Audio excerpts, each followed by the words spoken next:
Alright, so this is it finally. My last ever Stardew Valley video. Let's take a look at this. First of all, I just cannot believe the number of hours that I played this game. Look at this. So this was my first game. I got into the very basically I played 3 full years and then I stopped.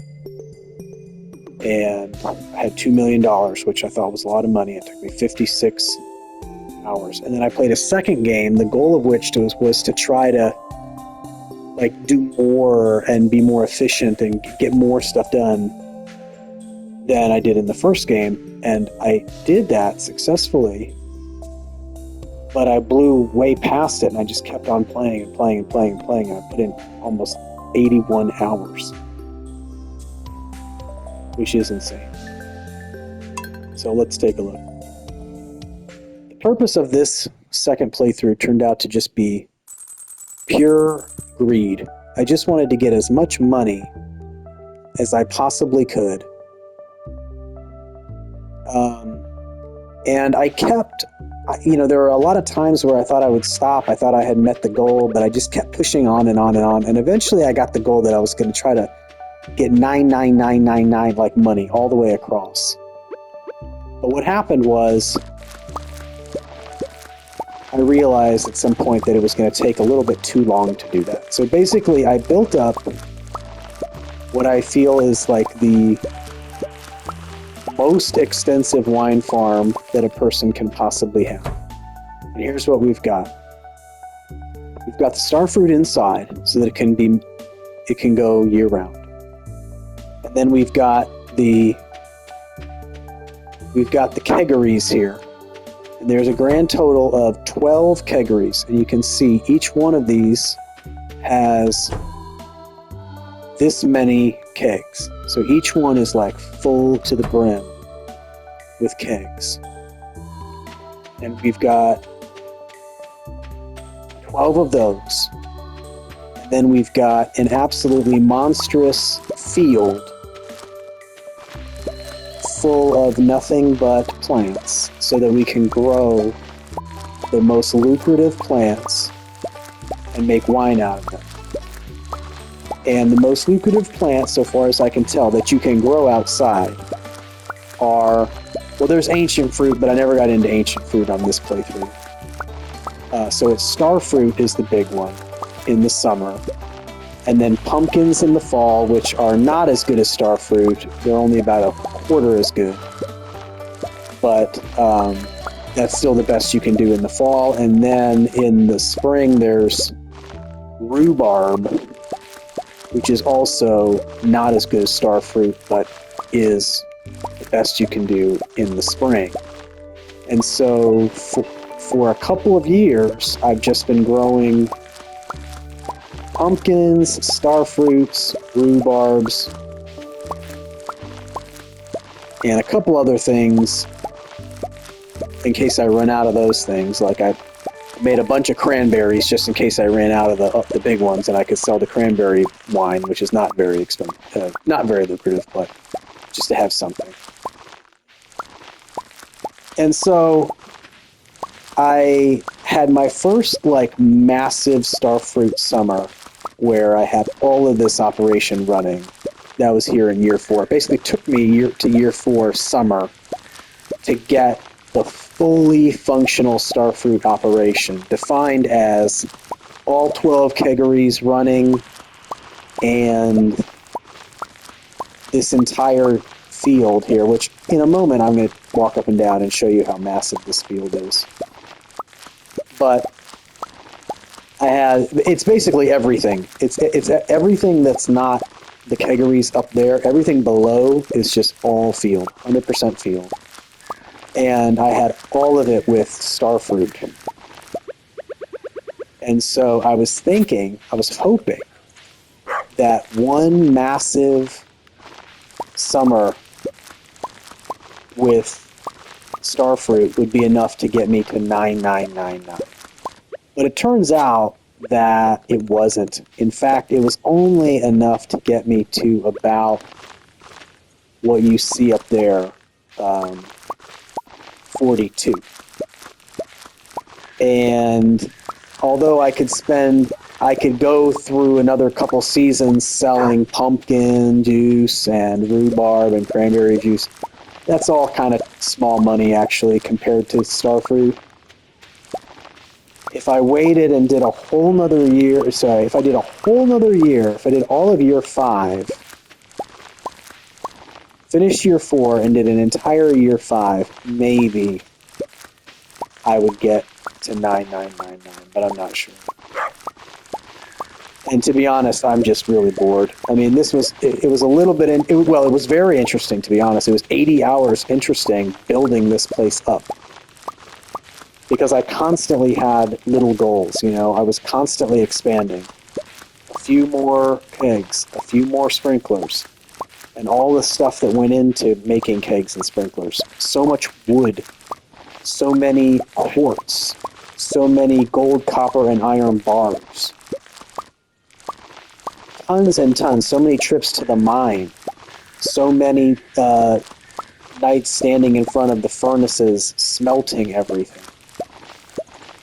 And then so much time tending the farm, you know. There's no automation in this game in terms of tending the farm. Like, you have to pluck everything yourself. You have to plant everything yourself. Thank God for the sprinklers.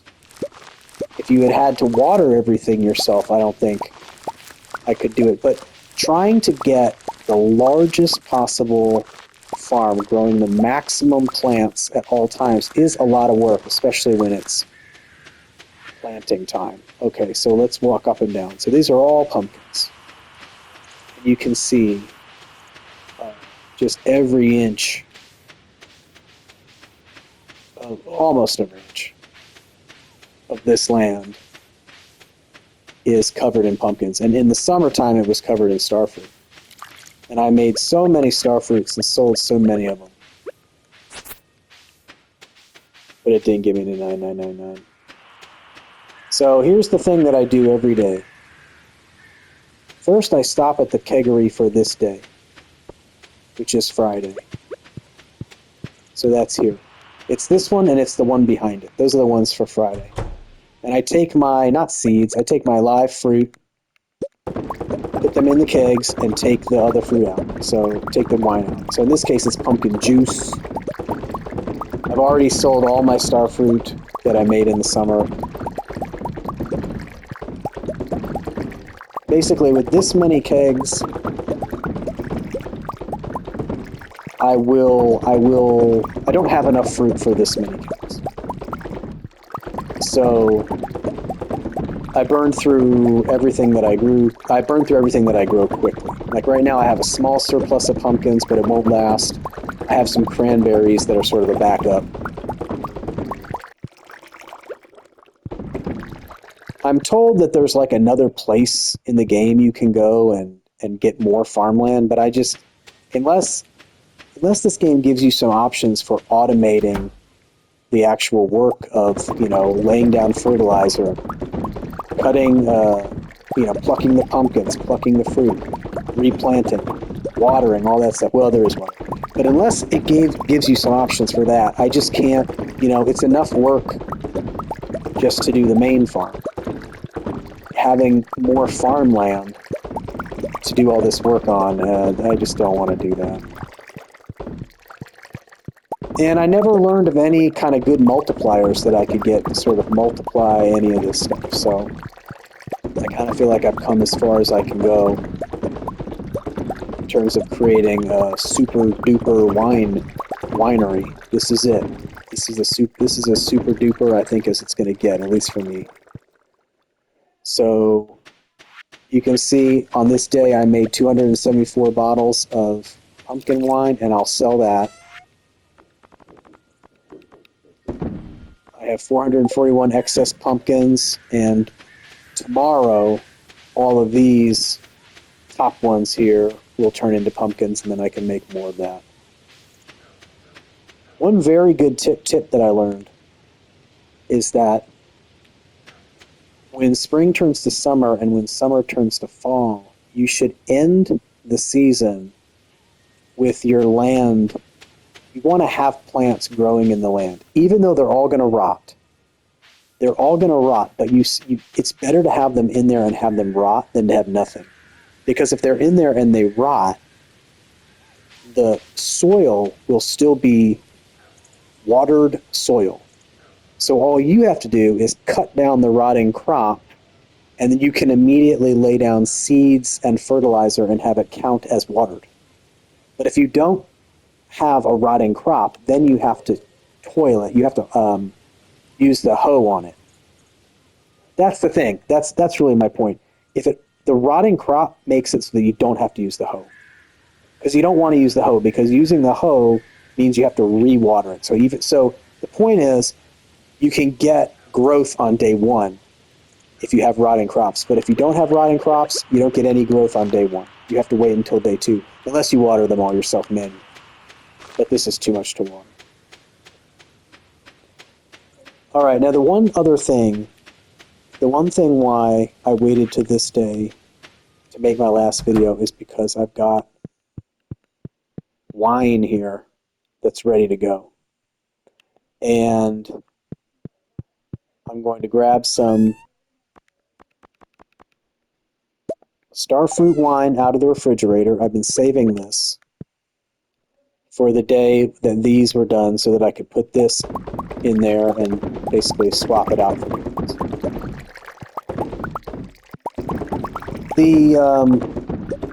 The cellar wine has really only been a small part of the winery operation because it's just too limited. You can't make enough bottles of this stuff. I could have more than I have now. I mean, I've made it so I can walk around in here, which I could store more if I had no walking space at all, but it's not significantly more. And you can't just add entire new cellars like you can, new keggeries. So this ended up being a relatively small part of my money, but I did want to wait and sell off at least one more batch at the end before I saw what my sort of final money would be. Now, I'm leaving this game in a position to continue playing it should I decide I want to.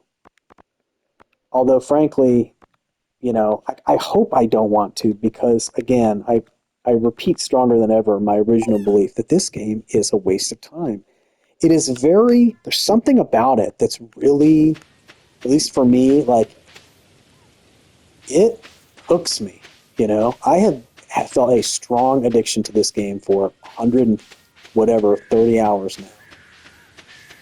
Just wanting to, add more sprinklers, grow more land, build more, build all this crap. Because all this stuff was built slowly, a little piece every day, piece by piece by piece, across all these years, all these 4 years. I'm in this fall of my 4th year. And I've been thoroughly, invested in getting to this point. But for what? There is no reward for this. The funny thing is, too, to think about it from like a role-playing perspective, like who this guy is. This is like a crotchety old man who doesn't know anybody in the town and is only here for money. You can see here, like, I have no relations with anybody. I don't even have one single heart with anybody. I've never attended a single event in the town, never talked to anybody, never done any quests, never done anything. I have only just tried to grow the farm and make maximum money. So it's not going to be 9999, but it will be hopefully a large amount. Let's sell those 2 rocks too. All right, so let's see what my final amount of money is, and then I'm going to say that I'm done with this game. Again, it's in position for me to keep going. Maybe someday I'll pick it up and I'll cut these down and sell them and keep the process going for another year, but I'm hoping that I find it in me now to stop playing this, hopefully forever. So let's go to bed and see my final money.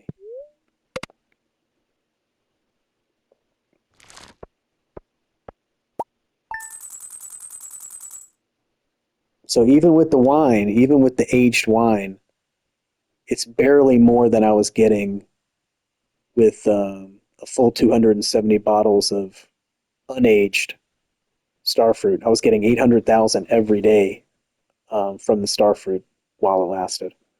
This is a little bit more than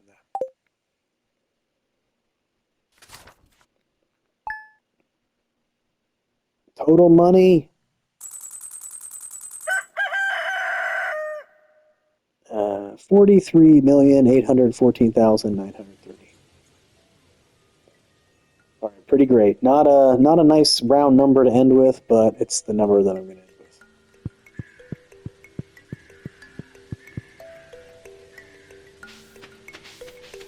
See, there it is. Those are my pumpkins if I ever